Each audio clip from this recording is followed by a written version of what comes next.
السلام علیکم ورحمۃ اللہ وبرکاتہ۔ مورن حدیث میں ایک بار پھر سے خوش آمدید۔ اللہ رب العزت کا لاکھ لاکھ شکر ہے کہ ایک بار پھر سے ہم دین کی بات سنیں اور سنائیں گے۔ تو چلیے شروع کرتے ہیں۔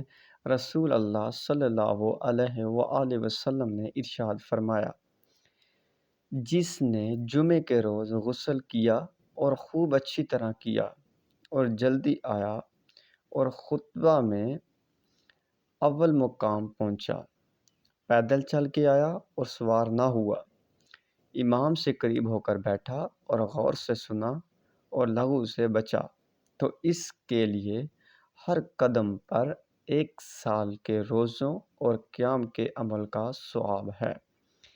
اللہ رب العزت عمل کرنے کی توفیق نصیب فرمائے۔